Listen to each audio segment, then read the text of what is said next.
Hey guys, so this one's gonna be a fun one. Jake is sick with COVID, but he's doing okay. So send him your wishes. Twitter action is always helpful. I don't know how many we'll get, but if you send Jake your well wishes, I'm sure he'll appreciate it. So Matt and I kind of spur of the moment tried to figure out, hey, what's this episode gonna be? Didn't have too much time. So we cracked open the vault. A bit of tough cut lore. About a year ago, Jake was out on pretty short notice, and Alex and I recorded a bonus episode. A bonus episode so reviled, so horrible in quality that it was sealed away in the tough cut vault for all eternity. Just kidding. The audio was just fucked up for some reason. But we took a dive into the Kung Fu Panda movies. And that's what we're doing again here today. How fortuitous that we're talking Jack Black. So imagine this is just a Kung Fu Panda interlude. Yeah. We're going to be... It works out.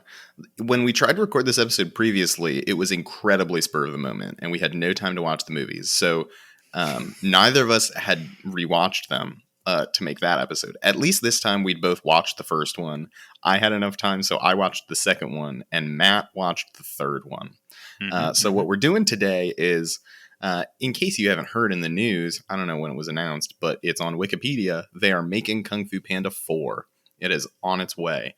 And we're going to try to pitch what... Pretty recent. It seems right to me. Yeah, past like a month or so, maybe. It's coming out in 2024. We're going to pitch what we think it's going to be. Or what we dream it will be. Our dream plot of Kung Fu Panda 4. Yeah, as we attempt to go to sleep at night, and all that can fill our brains is Kung Fu Panda 4. Yeah. I think an important part of that is knowing what was Poe's journey so far. Where did he end up? Like, where is he for Kung Fu Panda 4? True. So, since I watched Kung Fu Panda 2, I'm going to do a quick summary of that one, and then Matt's going to do a quick summary of Kung Fu Panda 3, and then we'll figure it out. Yeah, which, if you don't remember what happened in Kung Fu Panda 1, just go back and listen to episode 73 of the Tough Cut podcast, where we talk about it. And that'll bring you up to speed on what happened in Kung Fu Panda. Yeah, but Kung Fu Panda 2, this is a big lore drop movie. It asks a lot of questions and gives answers to some of them, but leaves you with many. It is, in that way, it's a very good sequel. It opens up the world quite well. But Kung Fu Panda 2, big emperor city in China, ruled by peacocks, but their little baby boy peacock is kind of a dick and wants to use pretty fireworks and turn them into technology cannons. This is a movie about industrialization? What? Pretty cool. So they're like, hey, we're worried about you. We're going to ask this soothsayer what your life is going to be like. And the soothsayer is like, yeah, he's evil, but don't worry, he'll be stopped by a panda. So then this evil peacock goes and kills all the pandas. And he thinks he kills all the pandas, and Poe gets away. And that's why Poe's dad is a duck. Then Poe goes and he fights the peacock guy. And the main theme of the story is that Poe is trying to find inner peace.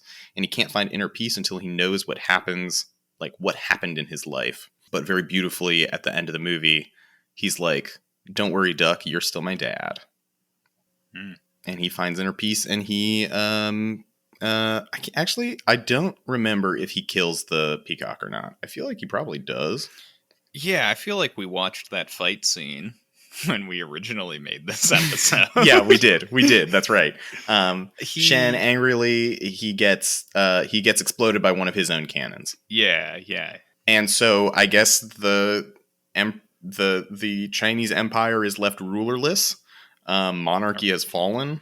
A real power vacuum. A very big power vacuum that is not explored, I don't think, in the next movie. Yeah, which I can pick up from there with Kung Fu Panda 3, unless there's anything else you wanted to add story-wise. No, I mean, I think that's the big point. Like, there's a lot of stuff about prophecy, a lot of stuff about dads, and imperialization, industrialization, power vacuum in China. Yeah, so Kung Fu Panda 3 takes all that really great characterization and character development you're talking about finding inner peace and throws it out the goddamn window. Because for some reason, okay, I'll take it from the top. I'll take it from the top before I start espousing my beliefs about this movie. So basically, a long time ago, Oogway had a best friend. His name was Kai, but Kai was bad. What? He gave the mega suck to the pandas that taught them about chi, and Oogway said no, so he killed him. Fast forward 500 years, and Kai has just destroyed Master Oogway and has enough chi power to return to the world of the living and intends to conquer China. Power vacuum again. Last time it's mentioned in this movie, though. It's really good. So he sets off to find the Dragon Warrior because he is a source of great chi, and that's what he needs. Cut to Po. His big conflict is he doesn't even know who he is. He literally says that a few times. So I don't know how a dude who found inner peace and found out in the first movie that the Dragon Warrior was inside him the whole time doesn't know who he is. Cool. Very nice. We love that. Basically, through an ancient scroll, Master Shifu, who's doing his best impression of Oogway, tells him that, hey, the pandas know about chi. You got to learn how to use chi to defeat Kai. And then basically every martial arts master in all of China has been turned into a jade statue. Pretty cool. By Kai, because he's so immensely powerful, no one can stop him. He's given the jade suck. Yeah, he's given the jade suck to all of them, Master Shifu included. Whoa! Which jade statue Shifu in a single scene is my favorite character in the whole movie, and he has 1 minute of screen time. Yada yada. Basically, 75% of what happens in the Panda Village doesn't actually matter for the plot. It's just the Po is fat joke, but there's now 100 Po's. So it's how many Po is fat jokes can we make at one time? It's a little bit grating. A little. Matt, I'm getting the sense that you don't like Kung Fu Panda 3. I don't love it. It's still a very beautifully animated movie. It's just 75% of the characters have been flanderized. And it seems like they just immediately throw out the character development that happened in the previous ones, except for the learned how to fight development.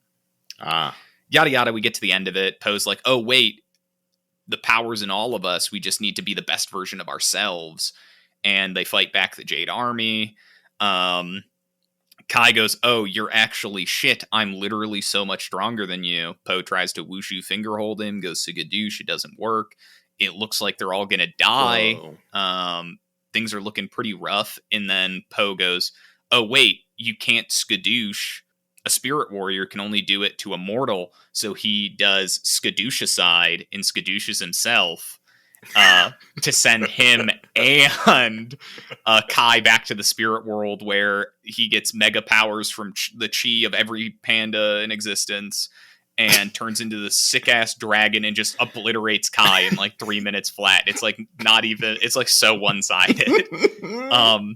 He sends all of the other masters back to life. I've spent 6 minutes recapping this movie. I'm sorry. No, it's important. I need Makes to all know the other what masters happens. come back to life. Everyone's like, oh my god, Poe's dead. But it turns out he's just vibing with Master Oogway for 15 minutes. Oh shit. And Master Oogway gives him a staff and he's like, yep, you're going to succeed as the new master of all of Kung Fu.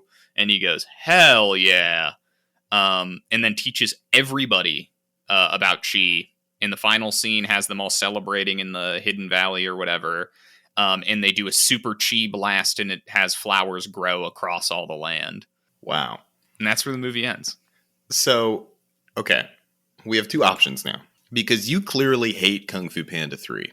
I don't hate it. Hate is strong. It's a 2.5 out of 5. Okay, so here are our options. 1, we pick up where Kung Fu Panda 3 left off. Or we retcon Kung Fu Panda 3 and make Kung Fu Panda 3.5 and fix it. Ooh. Well, here's the thing, is I think it basically doesn't matter. Regardless of if you retcon it or not. Literally the only real development that's different from beginning of movie to end in terms of the state of the characters is Poe has two dads, pandas are no longer in hiding, and everyone knows Chi. So, like, that's not a lot to grapple with, honestly. All right. Okay. Kung Fu Panda 4, then. I have strong feelings about what I think it should be. Okay. So, Power Vacuum in China. I think, it's been a couple years since these movies came out. I think rightfully deserves a time jump. Yes. I think we kind of do an Avatar Legend of Korra thing. There's a big new city. Poe is in charge. He's got to grapple with leadership now that he's a kung fu master, and also a politician. Suddenly, the son of the peacock Shen shows up and is like, hey, by imperial rights, this is my city. It becomes a political thriller. Poe has to deal with, like, grappling with his actions of the past. He killed this guy's dad. He has two dads. I think there's some nice, like, mirror, juxtaposition there. Dad v. dadless. So, a quick interjection. I think it's a great starting point. I think audiences aren't going to love going straight political thriller. So I think we should go half political thriller, half, like, we got to get some good kung fu action in there. So imagine this. You've got your political thriller backdrop, as simultaneously there's, like, a rising rebellion coming across, like, swaths of the land. So, like, he is like, I can't keep peace in my house and I can't keep peace in the land. So we still get a good opportunity to, like, have some sick kung fu action scenes. And ultimately, I mean, feel free to disagree, I feel like you're going to have to, like, solve the issues at home, bring, sorry, what's the peacock's son's Shen. name? Well, Shen is the peacock. Yeah, so his fictional, we have to bring Shen's fictional son, like, into the fold of, like, we need your knowledge of war and weapons to come out the other side, It's like it's a rebellion in the streets, rebellion in the sheets kind of thing. Yeah, enemies to lovers, maybe? Oh. Because that's another thing that happens. Poe has two dads, becomes one of two dads. I like that. That is a good through line. Because when it comes to Poe's romantic relationships in the movies, he never really gets, like, a true romance. Like, the first one, they're like, he's, like, infatuated with Tigress a little bit. The third one, they introduce Mei Mei, who has 6 minutes of screen time and basically doesn't matter and ends up with someone else. So, like, I feel like maybe that's just Poe's vibe, I think so. I like the two dads to one of two dads transition. I think that's good. I like that. Okay. So what is Shen's son's name? I feel like up top we need to figure out our characters here. Okay. I mean, it's China. Do we want to, like, go find a Chinese name, or do we want to just name him Toby? I like Toby. Okay. So his name's Toby. I don't know if that's offensive of us to do. I feel like, I guess, like, half the characters are named, like, Tigress or Monkey, Yeah. Yeah. I think, honestly, I feel like it would be unauthentic for us to, like, go searching. So Toby and Poe. A quick rundown of where our other cast members are. I think Shifu died. Yeah, Shifu dead. Maybe Tigress is, like, the new training master. So, like, she's taken over Shifu's role and Poe is Oogway. Fun fact, that is a plot point in Kung Fu Panda 3 because Shifu says, Poe, you're in charge now. And Poe's like, I don't know how to teach. What about Tigress? She'd be good at it. And then they don't touch that again. Okay, so we're picking it up. We're picking it up where it dropped. Yeah, Poe is now in charge of, like, the kingdom. So therefore, there has to be a new master in charge of teaching Kung Fu. I think Tigress is the perfect person to take that. So what if, too, Poe is haunted by the ghosts of his past? All the people he's killed. All the people he's killed. Maybe he, like, sees the ghost of Shifu all the time, but Shifu's, like, super disappointed in him, it seems like, and he doesn't say anything. That's pretty fun. We get visions of Jade statue Shifu, who doesn't say anything and just kind of mean mugs and sprints around. It's pretty good. It was one of my favorite 1 minutes of the movie.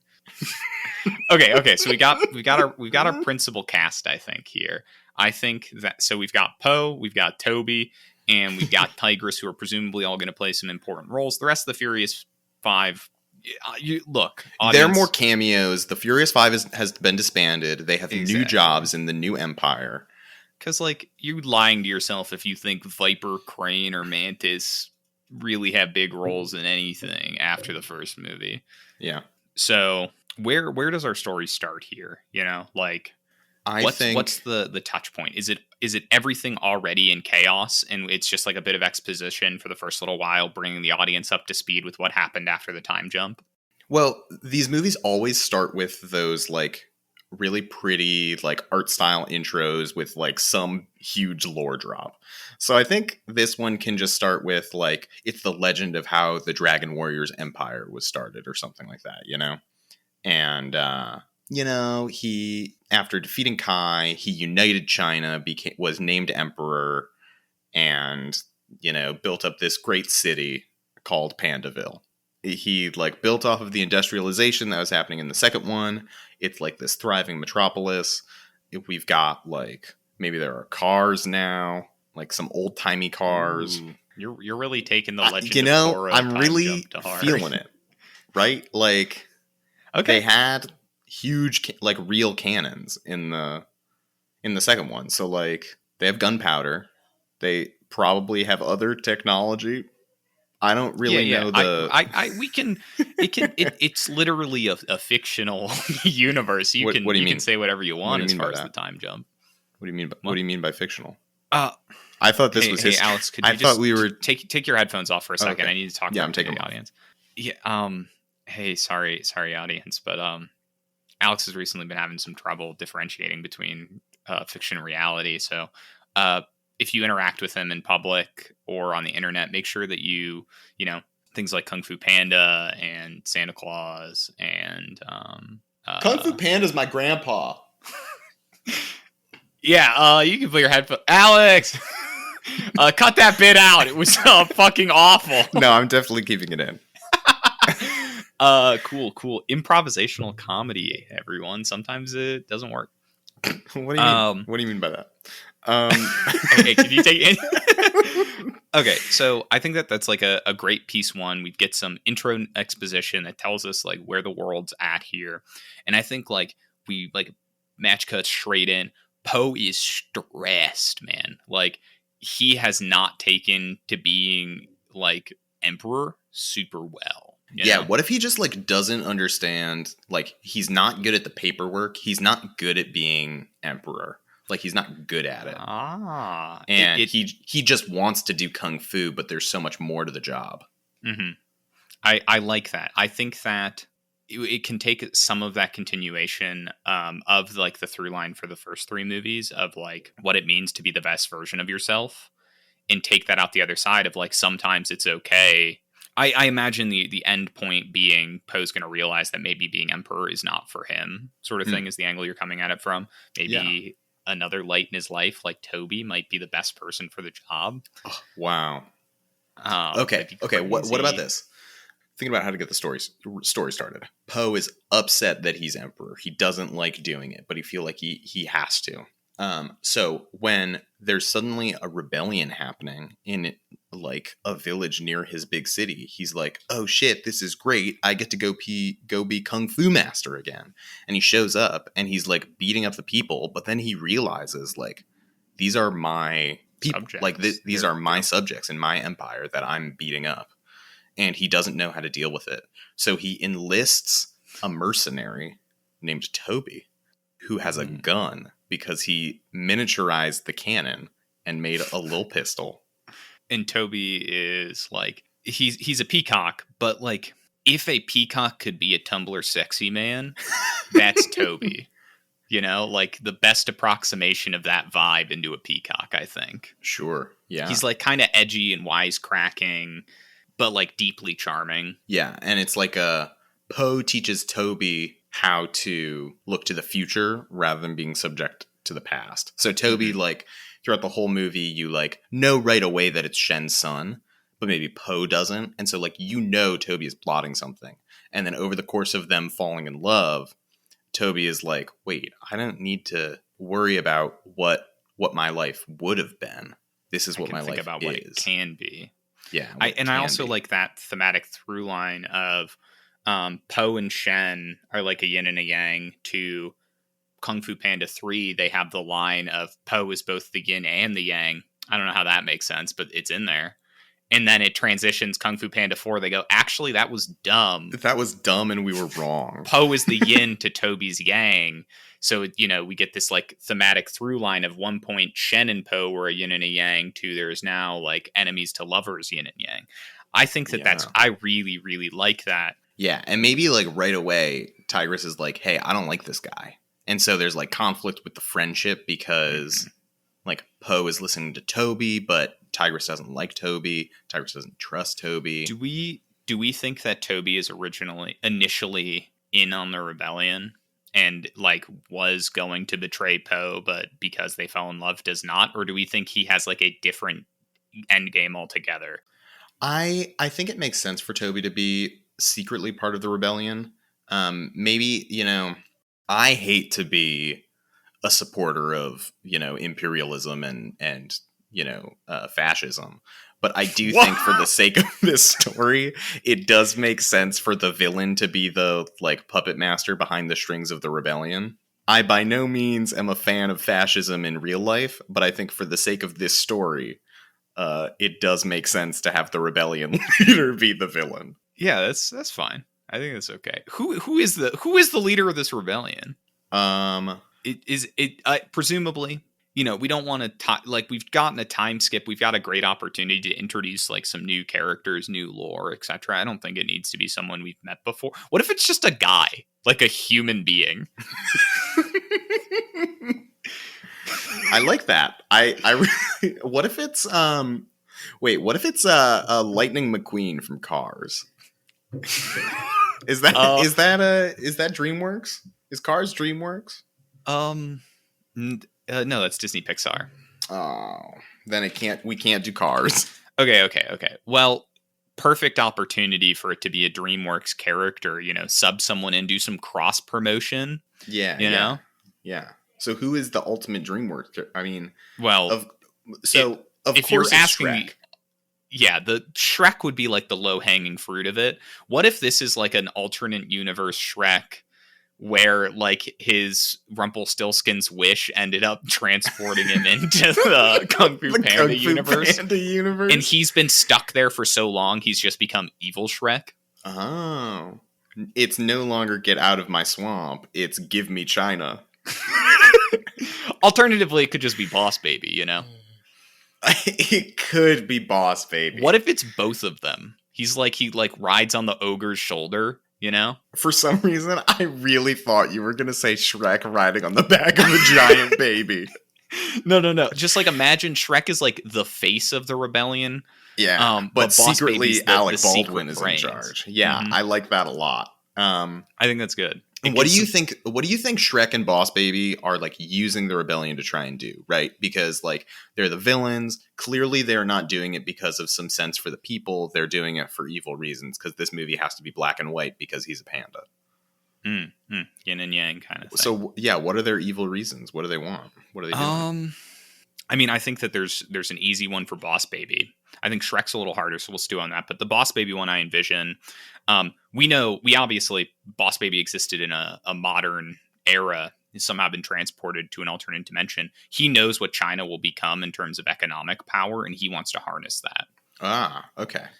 So he wants to take the burgeoning industrialization for like exclusively funnel it to himself. It's not like redistribute the wealth to all the people of the land. It's like use it to enrich myself so I can go from Boss Baby to CEO Baby, While Poe cares about the people as emperor, Boss Baby would just be supreme emperor baby.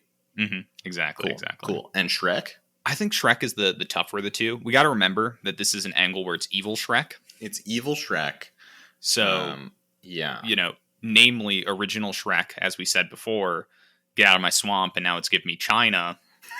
And I think that what if Shrek just literally wants China, and he wants much like his swamp, he wants everyone out of it. He wants to take over China and then kick everyone out of China. Yeah. That's powerful. Yeah, and then that's why secretly Boss Baby and Oh, Shrek are working oh, against each other the whole time. this is beautiful because then there's the yin and yang of Poe and Toby fall in love and they're partners, and Boss Baby and Shrek are partners, and they end up killing each other in the end. It's like it writes itself, Alex, because It's Poe, who has had to contend with the fact he's committed literal murder multiple times. yeah. You know, when you skadoosh someone, they fucking die. They go to the spirit world, dude. Like, Poe kills people on screen. Like, Um, yeah, I think it's a really beautiful ending because Poe and Toby in the end don't have to kill anyone. Boss Baby and Shrek, evil Shrek, skadoosh each other. dang, where do Boss Baby and Shrek learn to use the skadoosh? I think they've always known. We just don't And, see and Shrek that's the big utilize it. reveal. That's the big reveal, right? Is that okay, here's what it is. Halfway through the movie, it's revealed that it's Boss Baby and Shrek, right? And there's this big climactic fight where Poe and Toby go to confront Boss Baby and Shrek with like an army. They've got Tigress. She's their like maybe kung fu master, but also like lead general, something like that. Mhm. And they're in this incredible fight. And Tigress is like standing over Boss Baby, looks like she's about to kill Boss Baby. Boss Baby catches her fist, skadoosh. Tigress killed instantly. Literal chills, Alex, because I was gonna say the same thing. I was gonna say it's the perfect opportunity. You know, the other ones have limited cameos. It primes you that Tigress is gonna be this major character through the story and maybe into the sequel trilogy. Which they did say they were going to do 2 trilogies. The first one was like him as a student. The second trilogy was him as a master. It's perfect. It sets you up just to tear your heart out as you watch Tigress get fucking evaporated. Perfect. That's cinematic genius. It's revealed they know the whole time. This whole time we think we're just contending with sort of the power of the masses, that their army is just this overwhelming size. But in fact, Boss Baby and Shrek are kung fu masters as well. It just makes sense. It just makes sense. Oh my god, it really does. It really does. Yeah. And we've got that takes us to a great like third act low point of like they thought this was going to be a victorious confrontation, but it wasn't. It was a horrific loss of not only thousands of lives. Oh my god, wait. Not only do Boss Baby and Shrek know skadoosh, their whole army knows skadoosh. So Poe and Toby's army gets skadooshed in a mass thing at once, and instead of a bunch of flowers and things, like their chi stuff, it's just like red with blood. They explode in a little blood vortex. That's good. Yeah, because they're not going to the spirit world, they're going to the Hell Dimension. Yeah. The Dreamworks Hell Dimension. Which, if we had to say who else is in the Hell Dimension, it's the Croods. Wow. Okay. You're right. I think this is all genius. I think we've created a very coherent plot. We have a great bouncing touch point into the third act, kind of low point here. Yeah. Decimated army. Poe and Toby's relationship has been growing closer and closer, and I think that this is maybe the moment to reveal the potential treachery, and then it's through the power of like not just friendship but ignited romance that you know they truly can persevere here. Yeah, like it's the double-edged sword, the double backstab where Boss Baby skadooshes Tigress and Shrek is like, "Go on, Toby, tell Poe who you really are." And it's like revealed that he's been working with the rebellion, stuff like that. I think this like third act, Shrek and Boss Baby take the capital, right? Mm-hmm. Poe's army is destroyed. So they take the capital. They're in charge. Poe goes on a little spirit journey, maybe meets Toby again, like out in the wilderness, and they like hash it out. They figure out, you know. It's like, shouldn't you be back in the capital? And he's like, no. I gave it all up for you. Huh? Yeah. They lock eyes across a fire in like I imagine a kind of snowy landscape. Matt, I just figured out how to bring it full circle.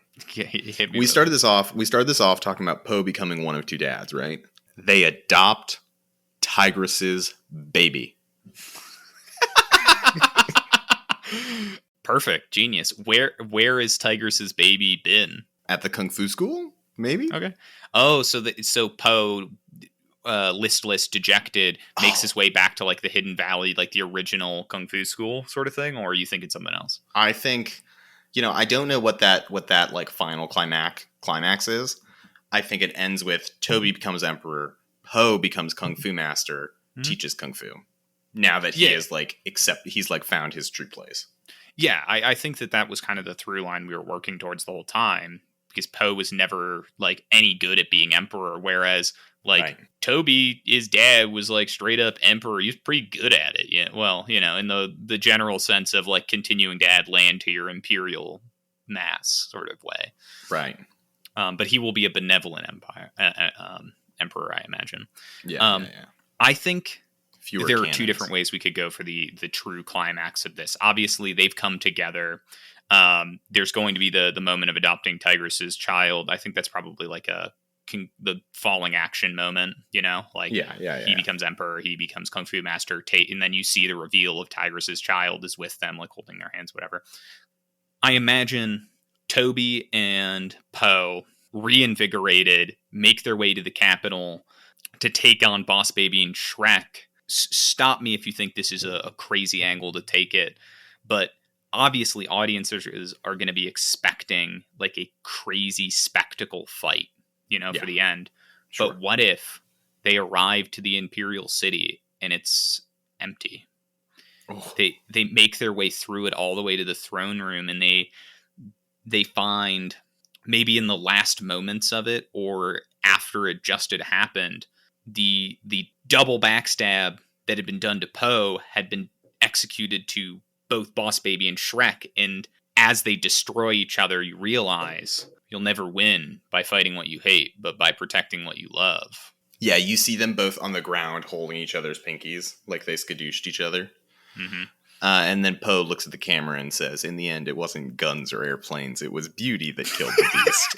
I like how we used two horrible movie quotes as we described the ending there. I think that's great. Cool. Because I think it combats audience expectations in the exact way that like an Oscar baity movie might. Maybe we're going for a little bit of a nomination with this one. This one's a little bit of award fluff for Jack Black. Yeah, I think so. Who do we think voices Toby? Oh God, because this is important, right? This is the only like truly new character. Obviously, Mike Myers is still Shrek. Alec Baldwin's Boss Baby. What if it's someone kind of up and coming, Or it could just be like, what if it's Jason Momoa? I don't know why that seems so funny, but I just think it sounds pretty funny. There's part of me, I think that's a great jumping off point. There's part of me that almost thinks it'd be funny if one of the other really well-known characters and identifiable voices was just all of a sudden swapped to Jason Momoa. If like Shrek in a just entirely different voice, because it's Evil Jason Shrek Momoa. Just is Jason Momoa. Love that. Yeah, you're right. That's it. Because I think that it's a really nice opportunity to reinvent Evil Shrek. Opens up maybe an Evil Shrek trilogy kind of thing. With Jason Momoa at the helm of it. I would watch it. I'd watch Evil Shrek in the Chi Dimension. I would rent a whole theater. Okay, we're getting sidetracked. Yeah, but Toby, we need to think who's a good voice for Toby. So, for your reference, Toby's father Shen was voiced by Gary Oldman. Yes. Who is like a modern day Gary Oldman? Is that what you were going to say? But then I'm like, that doesn't really make sense. I'm about to Google modern day Gary Oldman. It's just going to give you a picture of like Gary Oldman from 3 weeks ago. It did. What if they use archival footage of Gary Oldman from exclusively like Bram Stoker's Dracula to reconstruct what his voice sounded like 20 years ago? Or I feel like that does a disservice to Toby as a character. Okay. Sorry. Or I feel like, there's a lot of options. Jensen Ackles is really he was getting really popular again after being in the most recent season of The Boys. That's true. They're doing that supernatural prequel. That's true. Yeah, I mean, he's popping off. Obviously, the like default like conceptual choice, you could do like a Timothy Chalamet, but I feel like he doesn't bring the gravitas to the role that we need. Yeah, it needs a little weight. Mm-hmm. Mm-hmm. You know, what if it's what if it's what's his name from Stranger Things? What if it's Stranger Things guy? Which, like, one of the kids, like Mike? It could be Mike, but I was thinking David Harbour? I was thinking David Harbour. I'm not going to entirely disagree with you. I was the weight. Conceiving of Toby in a little different way, but scratch some of the other characterization and writing the character for David Harbour. Oh, that could kind of pop off. Yeah, I think he'd play a great mercenary. I think he'd do great. I like that. David Harbour is Toby. Oh, imagine that poster. Yeah, he's got a cool peacock behind him. Okay. I think we've done what we can for this movie.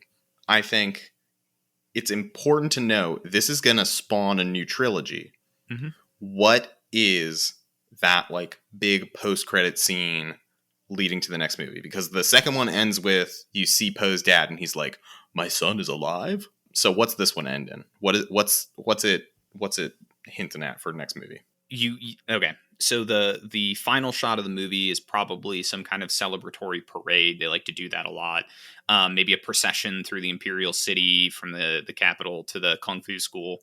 And as everyone's like excited, celebrating, it zooms out to the sky and it just keeps going and going and then begins to fly across the ocean, at which point like fog parts and we zoom all the way to coastal California, where kicked back on a lawn chair on the beach. Don't say Mr. Crude. No, that'd be pretty good though. Maybe there's two chair kicked back on the beach in a Hawaiian shirt. Megamind. Oh fuck! Oh, and that's he just really takes good. like a slurp of a pina colada. Goes. Nice. And he takes a slurp of pina colada and is like, "Guess what's coming next?" And then it ends. That sounds pretty good. I think that's a strong concept. David Cross is also the fish in that movie. David Cross is Minion, and he's also Crane, which means that Kung Fu Panda 5, David Cross is going to be in it twice, and I'm okay with that. Me too. Great. That's Kung Fu Panda 4, guys. So when this movie eventually comes out, let us know how we did.